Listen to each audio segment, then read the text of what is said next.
College in America costs about $30,000 a year right now, and that's just one kid at an average public university. It'll cost more next year, and it'll cost more the year after that. By the time your kid walks across the stage with their diploma, the price tag will look like something out of a horror movie.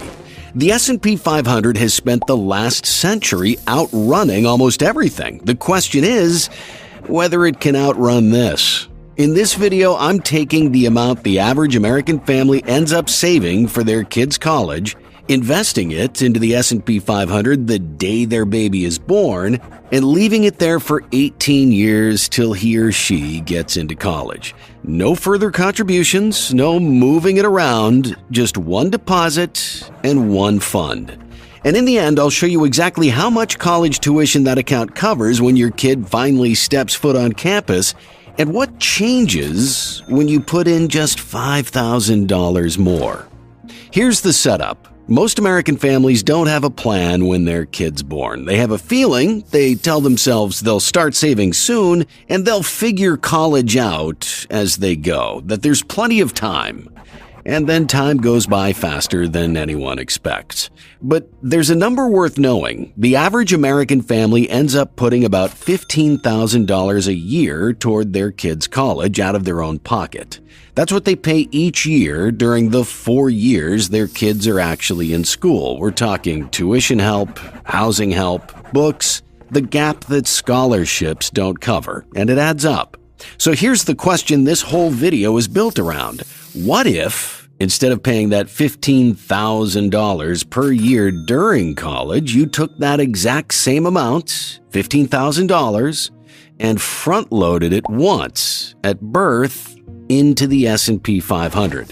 Same money, but one time, just paid 18 years earlier. And our vehicle for the S&P 500 investment will be the Vanguard S&P 500 ETF, or VOO, the single most held S&P 500 fund in America.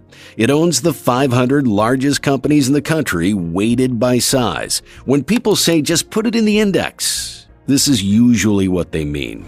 That's the bet. $15,000, one deposit, the day your baby is born, inside the S&P 500, untouched for 18 years by the time the kid gets into college. Now, before we run any numbers, there's one piece of this strategy that matters more than most parents realize. Yes, the fund matters, but the account you put it in matters just as much. Because if you invest $15,000 into VOO inside a regular brokerage account, the IRS is at the door from day one. Every dividend the fund pays, taxed. And when you finally pull the money out to write that tuition check 18 years later, taxed again on the gains. There's a better way to hold this. It's called a 529 plan. A 529 is a savings account designed for one purpose: paying for school. It's named after the section of the U.S. tax code that created it, Section 529, which, side note, is possibly the most boring naming convention in American finance. But the account itself, not boring at all. 3 things make it different from a regular brokerage account. First, the money grows tax-free. Every dividend the fund pays, every gain the account books, the IRS doesn't touch any of it. As long as the money stays inside the 529 and eventually gets used for education, it compounds without being taxed. Second, when you pull the money out for college, that's also tax-free. Tuition, room and board, books, fees, even some computer expenses, all qualified, all untouched by taxes on the way out. Third, most states give you a tax deduction on what you put in. Not all states, not the same amount everywhere, but enough that it's worth checking your state's plan before you pick one. Now, here's the catch. If your kid doesn't end up going to college, maybe full scholarship, or decides to start a business instead, whatever, pulling that money out for anything else gets hit with income tax plus a 10% penalty on the growth. That used to scare parents off, but there's a new rule as of 2024. Up to $35,000 of leftover 529 money, can roll over into a Roth IRA for your child. So the what if they don't go problem, therefore I'm not going to open a 529, well, that mostly solves itself now. Here's the bottom line. Every single number you're about to see in this video assumes the $15,000 went into a 529, not a regular brokerage. The wrapper matters. We'll come back to exactly how much it matters near the end of the video. But first, let's see what the account is actually up against. Today, 4 years at an average public college in America runs about $124,000 total. That includes everything: tuition, fees, housing, food, books, the entire bill. About 30 grand a year, 4 years deep. But that's today's number. The kid in this video isn't going to college today, they're going in 2044. So we have to ask a harder question: what does college cost 18 years from now? The College Board tracks this every year. Over the last 2 decades, public 4-year college costs have climbed about 4.8% per year on average. That's faster than wages, faster than housing, faster than groceries.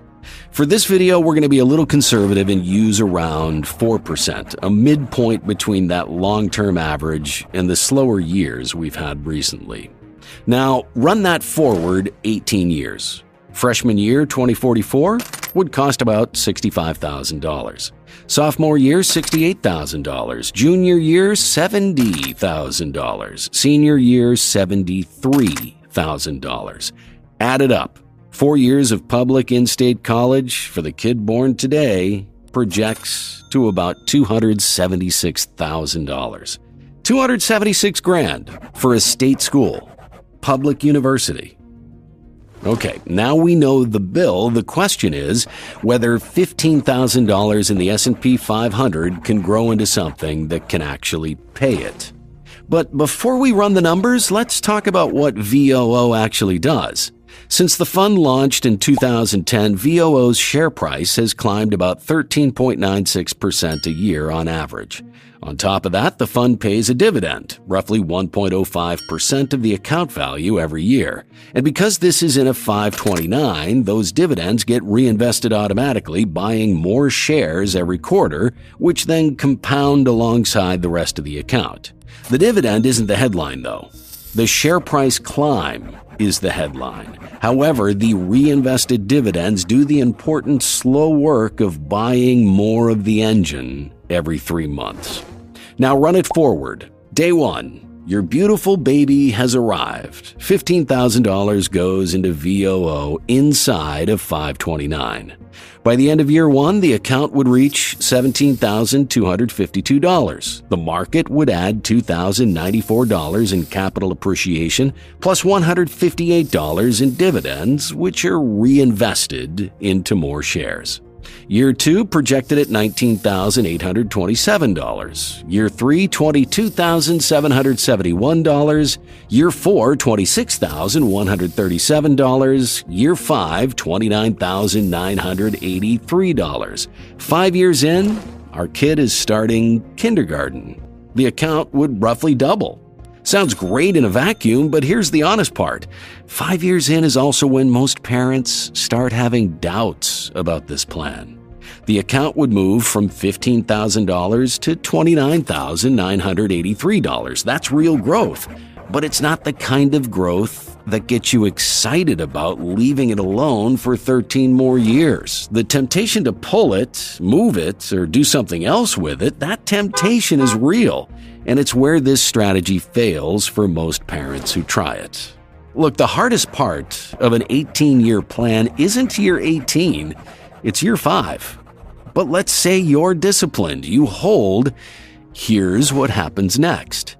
Year 10, your kid's in 4th grade. The account climbs to $59,148. Stop and look at what just happened in the projection. Year 1 would add about $2,094 in growth. Year 10? Well, year 10 alone would add $7,214. Same rate of return, but the base the percentage is multiplying against keeps getting bigger. And because of this, the dollar amount each year keeps getting bigger too. That is compounding. Not the textbook version with the curve graph, the real version, where the same percentage starts producing wildly different dollar amounts because there's more money for it to multiply against. Year 15, we're now in high school. The account reaches $115,665, halfway to the answer. But that bill, $276,000 for 4 years of college, is still sitting out there waiting for us. And it doesn't feel like we're going to get there. Okay, stay with me, because what happens in the next 3 years is where the real story lives. Year 18. 18 years went by entirely too fast, and now your baby is, my goodness, an adult. The acceptance letters from colleges are coming in. And the account? Projections show $172,458.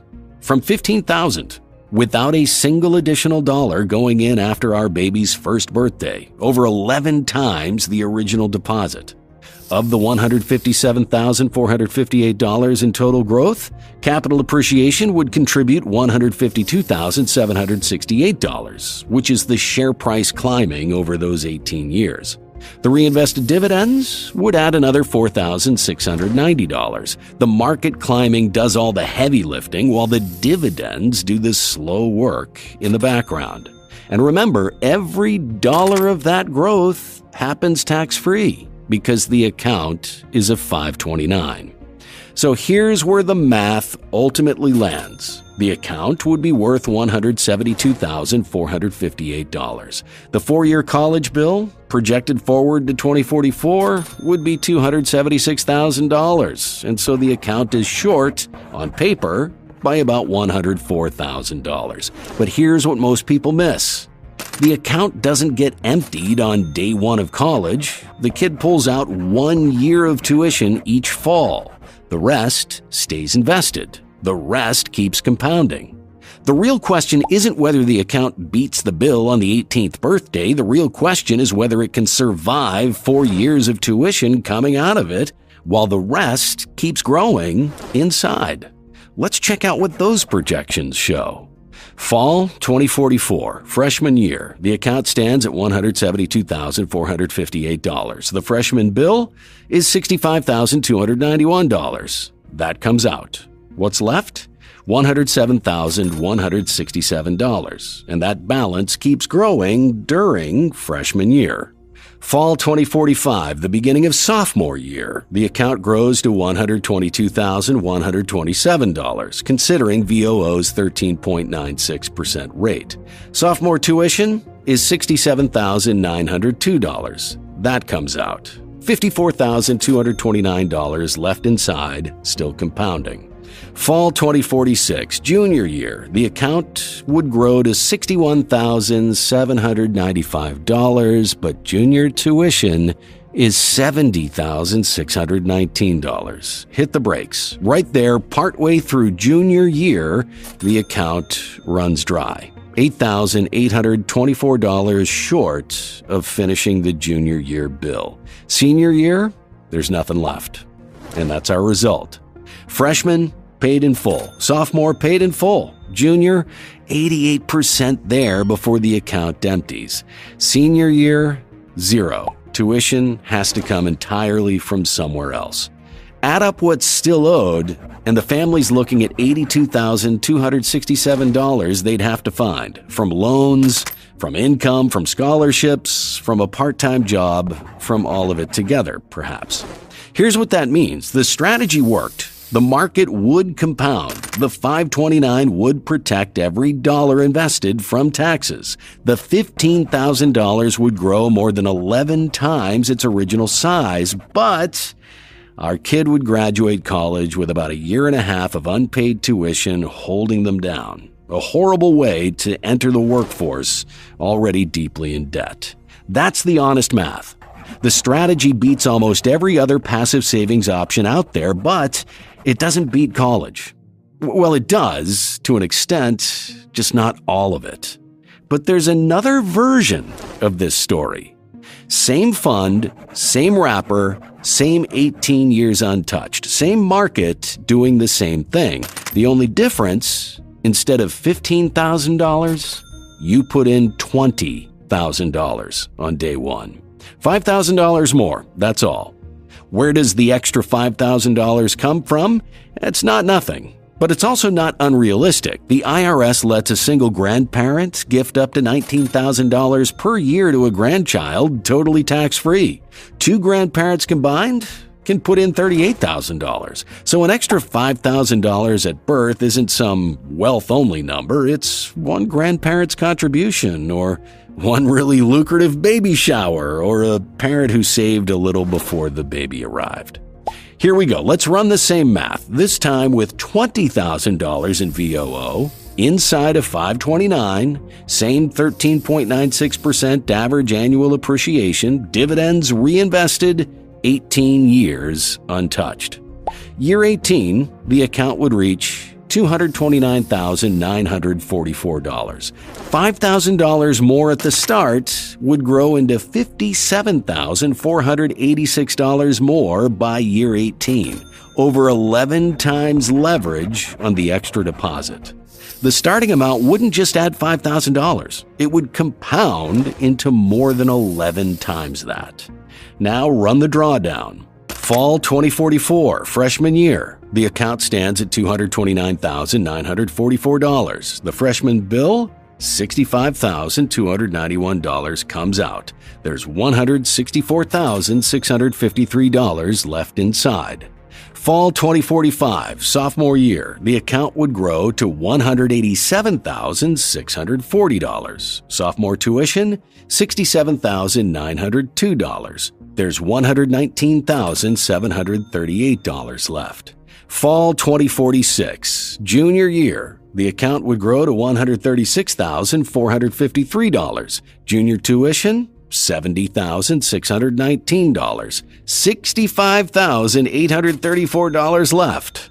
Fall 2047, the beginning of senior year, the account would grow to $75,021, and senior tuition is $73,443. We pulled that out, and what's left when we have a graduate?